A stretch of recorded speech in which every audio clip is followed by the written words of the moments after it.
Welcome to the Vision Profiles podcast. We're two Apple Vision Pro headset consumers here to talk about our experience, often with guests who provide some special use examples. We'll cover hardware, software, apps, and current stories about the Apple Vision Pro. I'm Marty Jencius. I happen to be a faculty member at Kent State University, but more so a podcaster and an avid Apple product fan. And I'm Eric Bolden. In this case, I want to use the Apple Vision Pro for content. I like photography, taking images, and the Apple Vision Pro is a great way to consume that content and view it in a way that shows it in its best, shows images in their best light. So we, over the week, have tried to work out, the first show, this is our second episode. The first show was just us talking about how we got engaged in it. And then I realized we've got to create a show and we need to have some sort of structure. So I've come up with some areas we're going to cover. We'll probably try to cover similar areas for each episode when we have guests in. Obviously, some of that will change. But today we're going to cover Vision Pro news and then an interesting Vision Pro experience that I had that I'm going to talk about that I think is really going to shape the use of the product. A little bit about apps we like, and then future guests and topics for the show. Going to try and keep the show around 30 minutes so we're not chewing up a lot of your ear time with the podcast, and you can get the little pieces that you need and follow up on stuff that you're interested in. The show's grown a lot in 7 days. It's only been 7 days since we did our first episode, and we've got a good group of followers. We have some folks who, estimates that we're going to have a good regular audience. So we appreciate you subscribing to us and giving us a shot for a few episodes or more. I'm glad you're with us. So let's talk about Vision Pro news of the week. 3 items in here that I was able to track down that I thought we might talk about. The big item, I think, this week was predictions that it's all dead. It's all over, folks. Apple didn't sell enough. They dropped their projections on how much they were going to make. Ming-Chi Kuo was quoted in Computer World. There's a Computer World article that talks about cuts in production line. Eric, I don't know if you have comments on it before I get into it, but not really, although Apple has a long history of commentary about how everything is ending or everything is great or what, it just goes in cycles. And I think this is another case of that. But yeah, well, here's a quote from a guy that's a supply and demand sort of person who predicts all this stuff with supplies.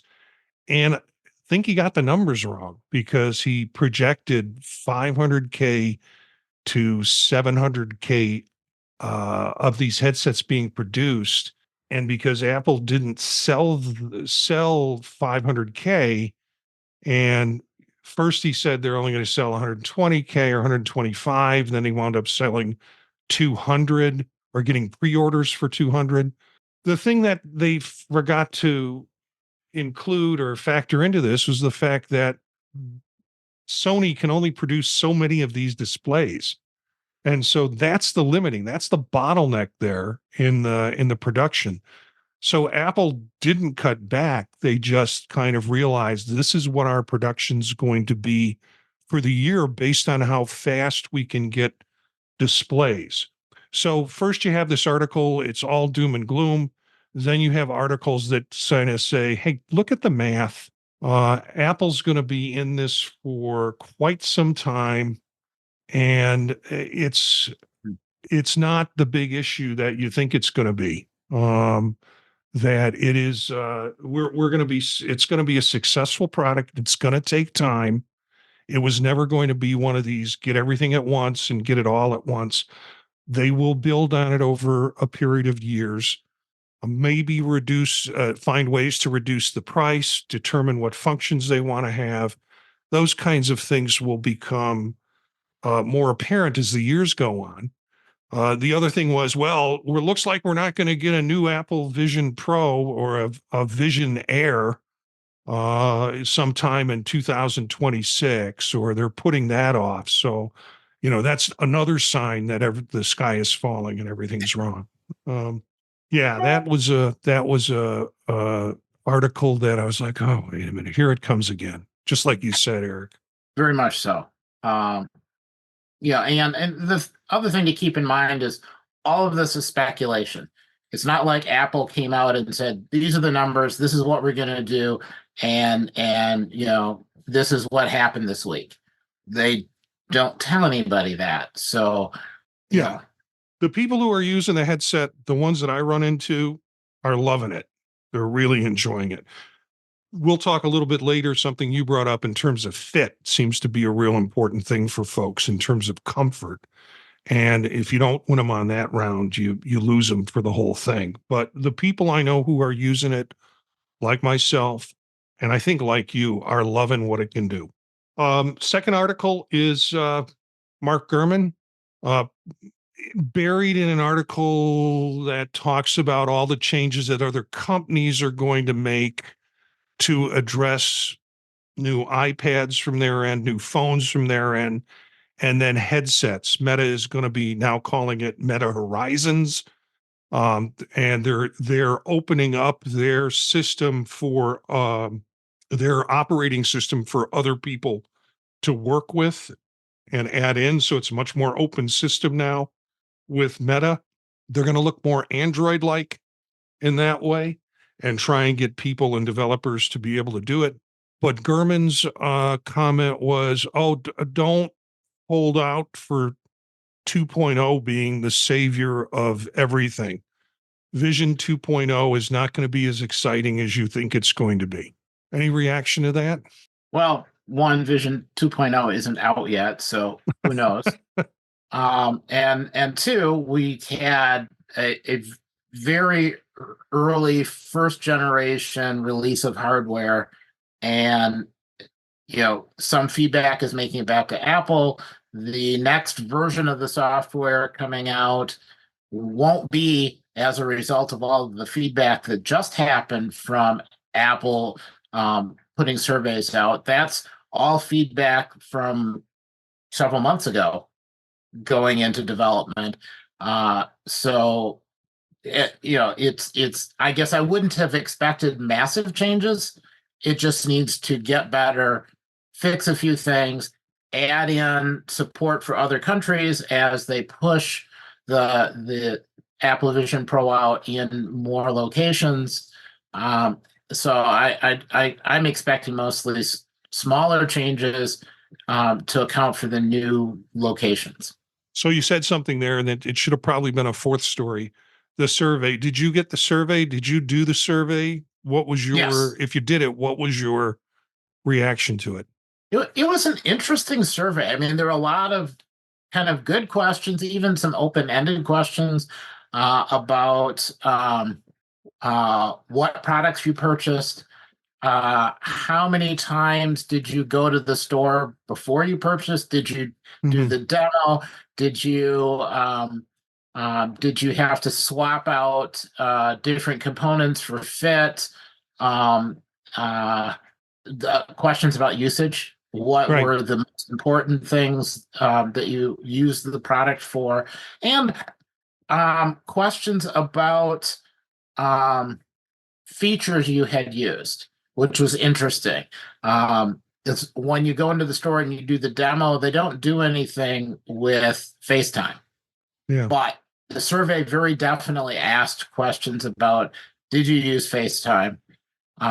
And the spatial persona in FaceTime. To get that to work, you have to have two users with an Apple Vision Pro. And the latest operating system. Yes. And I think you have experience with that. So Yeah, we'll talk about that in a minute. I was surprised that question came up in the survey because it's so recent. I at that time, I think when I responded to it, had to say no. Ironically, I never found a reason to use FaceTime. But this new option, spatial FaceTime, we'll talk about in a minute, was exciting me. But back to Gurman's thing.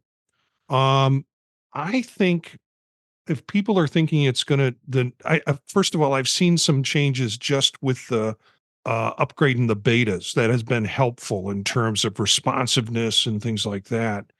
So I think when we get to 2.0, there are going to be some changes, but think about how long we waited for cut and paste on the iPhone.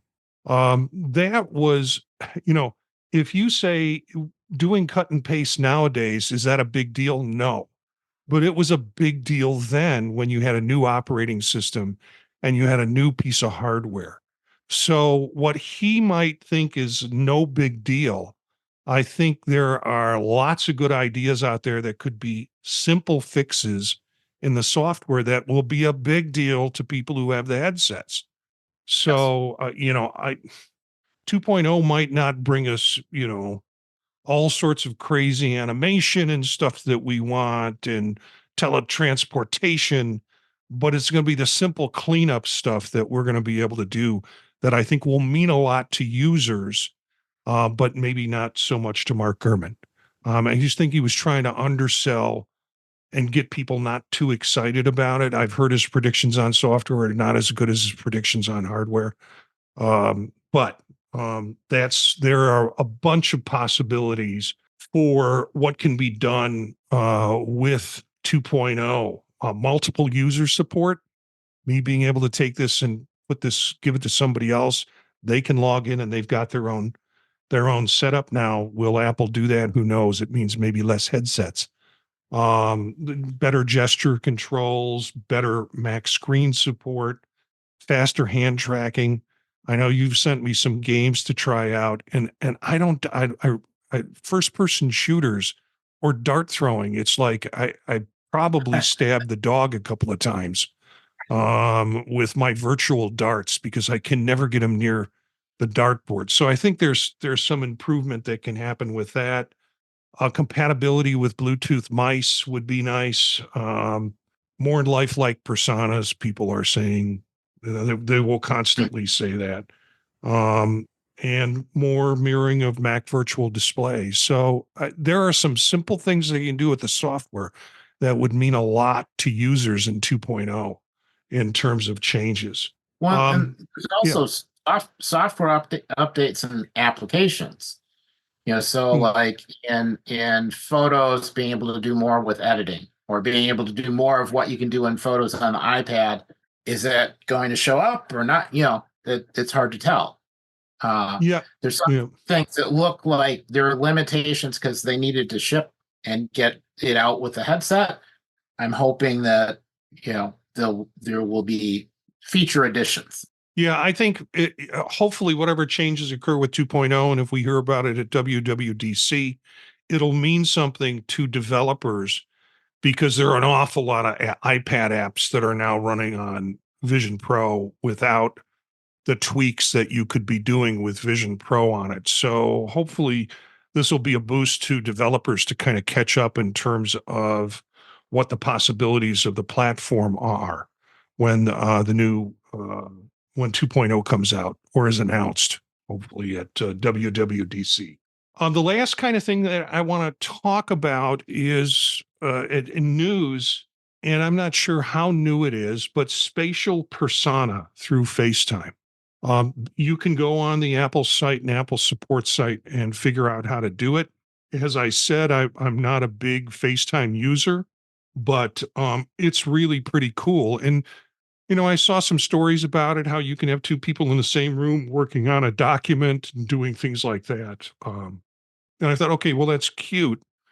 I'm not sure how useful it would be for me. Um, but I think I don't know, you and I, when we both have our headsets together, need to get together and do one of these Yeah. things.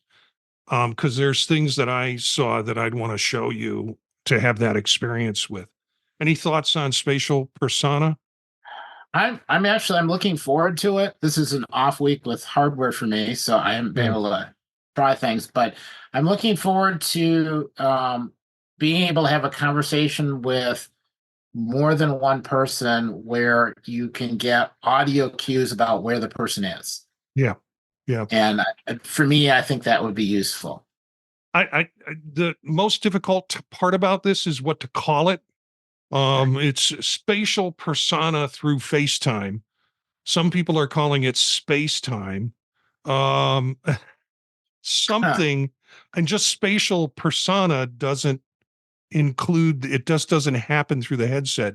It has to happen through a FaceTime connection. So it's a first figuring out some simple way to call it that. I think you'll, when you get a chance to do it, we need to do it and maybe find some other folks who are willing to join in. So there's more than just you and me, but it is a very cool experience. I can talk a little bit about the experience I had with it this week under interesting experiences with Vision Pro.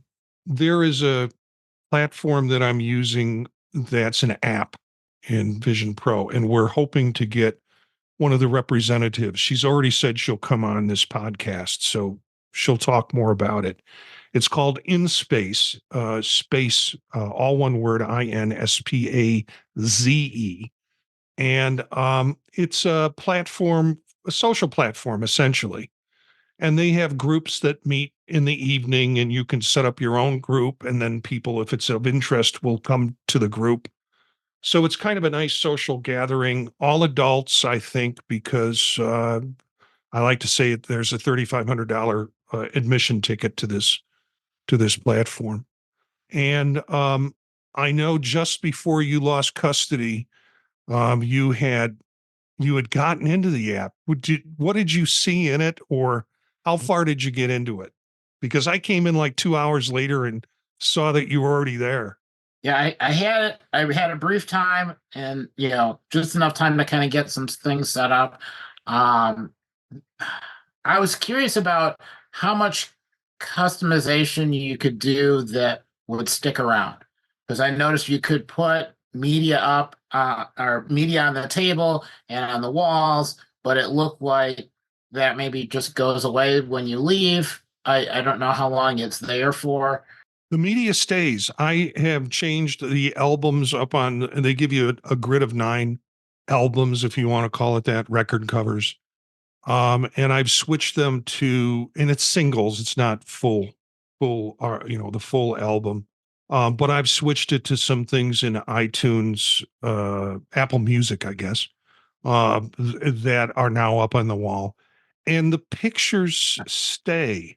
Hmm. So when you put your media on and then you leave your space or you sign out of Apple Vision Pro, you come back into it, those pictures will be there. I've run into a little bug recently because I'm trying to create spatial photos. And when I've done that with a previous version, the spatial photos will go up there without a problem. But now when I add it as a frame, it just gives a white frame until you click on it. Then the spatial photo comes out. So there's a Uh, bug in it right now for doing spatial stuff, but you can even put spatial photos up there, which is pretty cool. Um, yeah, can people come by and visit when you're not there? Like, sure so they you can can. put stuff Yeah. out. So if you get a chance, wander through. I went to your room and I saw a Were there couple of your was there media photos. on the table? Okay. Yeah. Yeah, I was No, curious. the media, whatever you put on the table disappears when you close out. Oh, okay. So if you're sitting there Only with a on the group wall of then. friends and everybody throw, because you can throw down pictures and then Right. people can pick the pictures up. We're talking way too much about this app. But yeah, those disappear. And then if you put any 3D objects on those will disappear too. But everything you put up on the wall is yours. So, anyways, I've been hanging out in this place. This is where I'm finding a lot of folks who are very much into the headset and want to talk about the headset. Very positive people. It's a great environment, different than other social environments that I've been to in VR headsets and just general social environments. Um, so one Are, person's put up.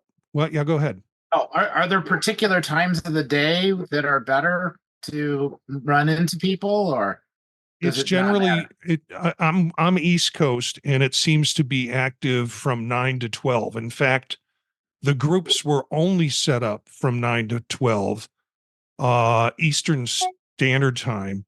but they've changed that now, and they've opened it up so people can create, if you want to do a book discussion on something, you can create a group at that time, and then people will see it in the format and will click on it to book to join you. Uh, And you'll get reminders if you have it set up in terms of notifications. But okay. I'm doing Lisa's job for her right now. So, anyways, I joined a group that was talking about doing spatial FaceTime. And I thought, okay, well, let's do this. Spatial FaceTime is limited to 5 people. What we found out in a group as a meeting in space, that it was difficult to do it from in space, the in space app. We had to Okay. leave in space. And these folks I had already set up as friends, or at least the person who was initiating the FaceTime call. So I got a message from him outside of the app and with the FaceTime link to it.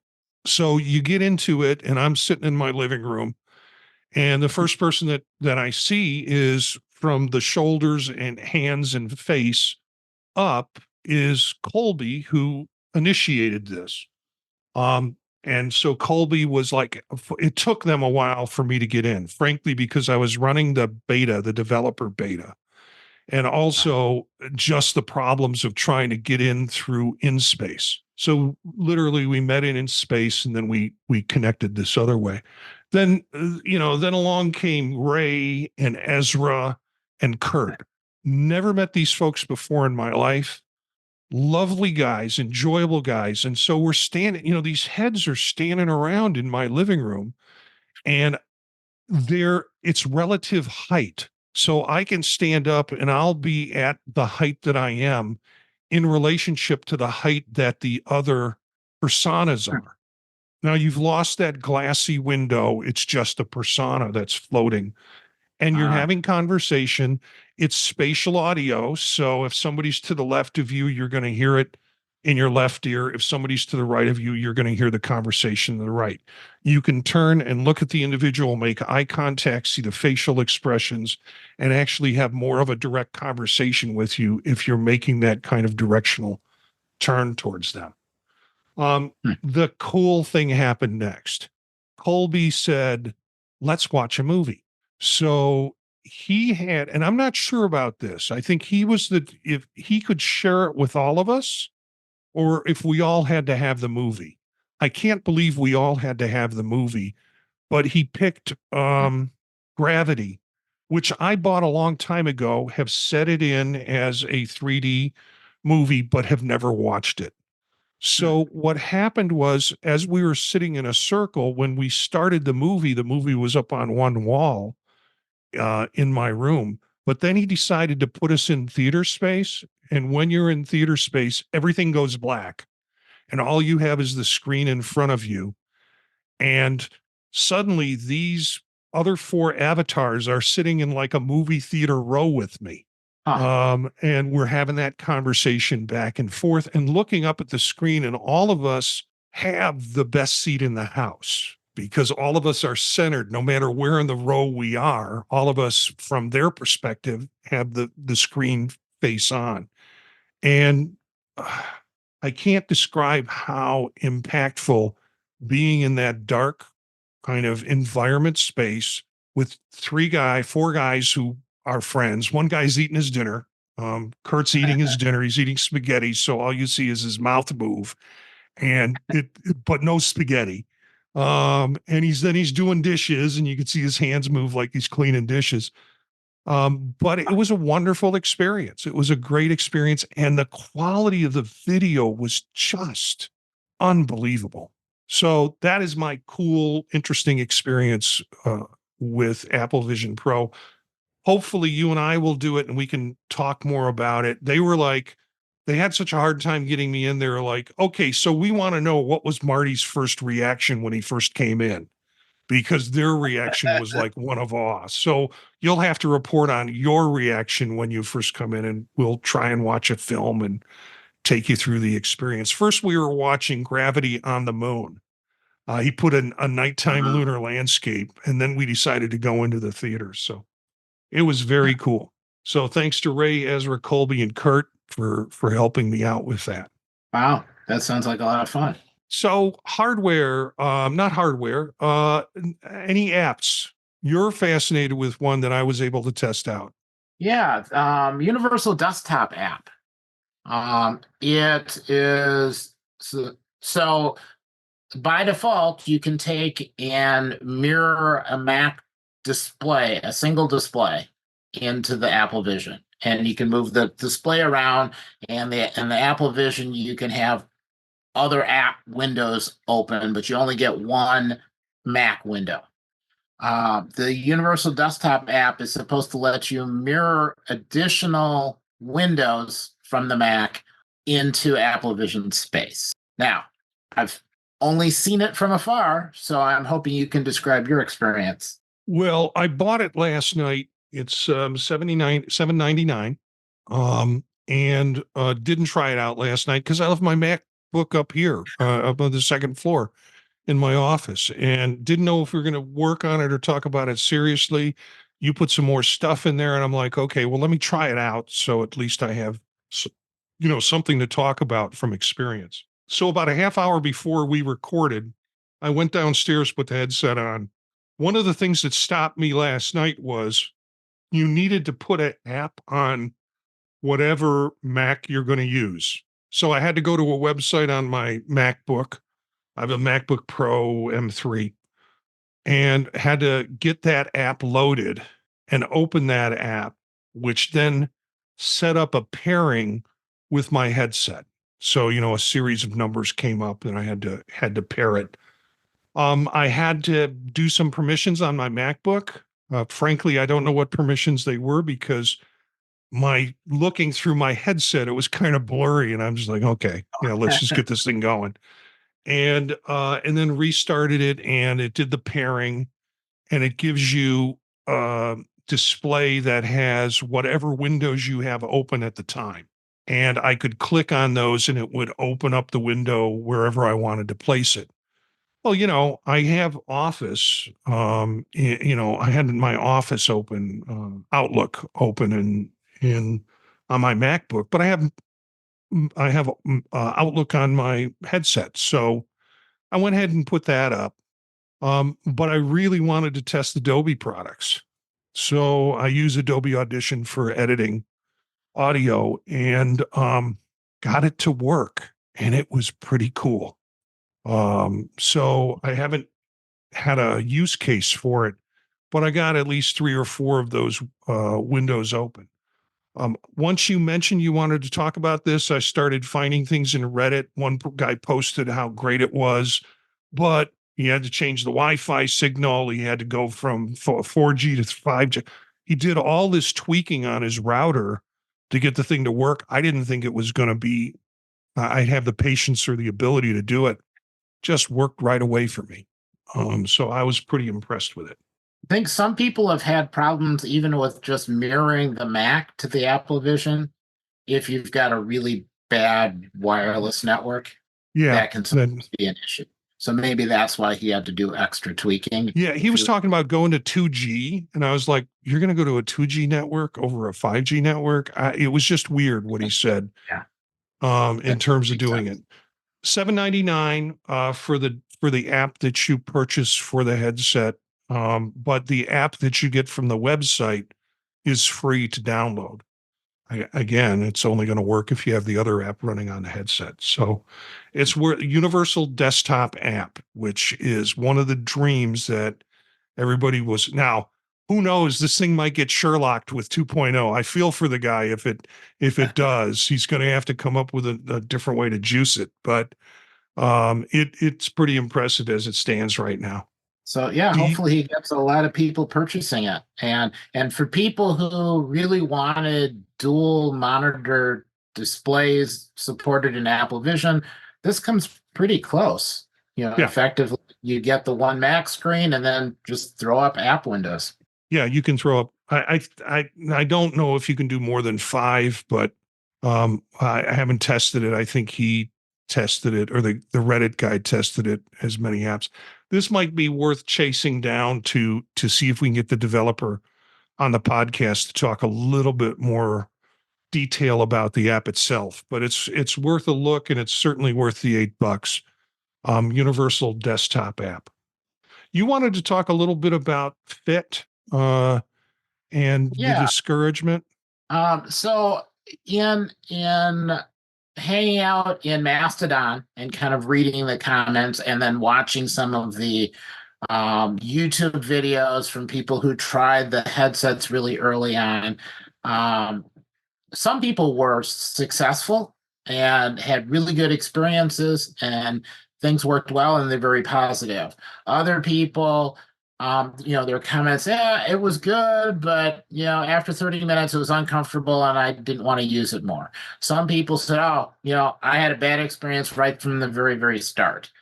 And people who borrowed Apple Vision Pros to try it out from a friend.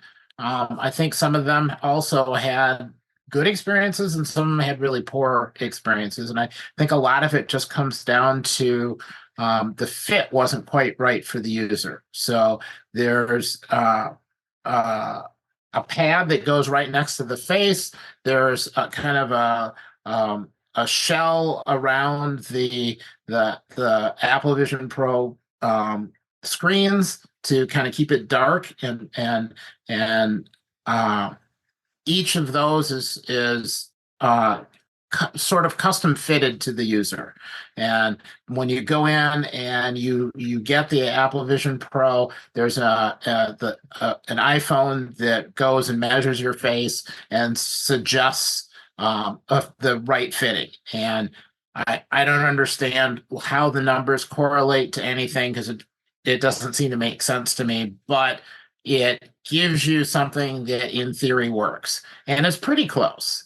But it seems to be fairly common for people to have things not be quite right, go back in, they either remeasure their face or try something different, or the Apple Vision Pro might give an error message that says your face isn't close enough.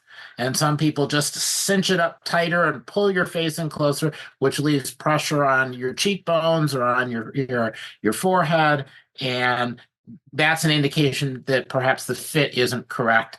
And if you go in, the Apple will swap out parts and components to make it fit correctly. So you shouldn't have to be uncomfortable. Demos and videos, for the most part, all done with that single strap that goes around the back of the head. And it's fairly precise, a few millimeters up or a few millimeters down on the back of your head, and you get pressure either on your cheeks or your forehead, or in some people on the nose. They have a dual loop band, which has a strap that goes over the top of your head and behind the head that gives you a few more adjustments. But again, if the face shield is a little bit too wide, you might end up having to use more pressure to get the screens close enough to your eyes to have everything work correctly. Again, that's a sign of a fit that's just a little bit off, and you might want to fine tune that, or either visit an Apple store or call and see if you can exchange one of the components.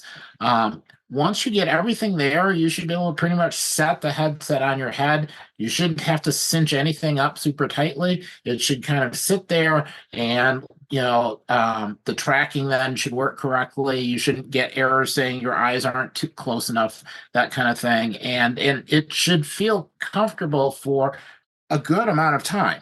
I've sat with my headset for 2 or 3 hours, and been comfortable, able to wander out and use it to take pictures along a trail where it took me a while to kind of get to the spot I wanted. And I didn't feel uncomfortable afterwards. I took it off. I didn't feel a sense of relief. It was just, I wasn't wearing the headset anymore. And when I went to look and press buttons, nothing happened. So fit is something I think is an important aspect that really isn't covered very well in any of the online videos I have seen so far. Yeah, prior to my purchasing, I attempted 3 different scans and got 3 different light shield sizes.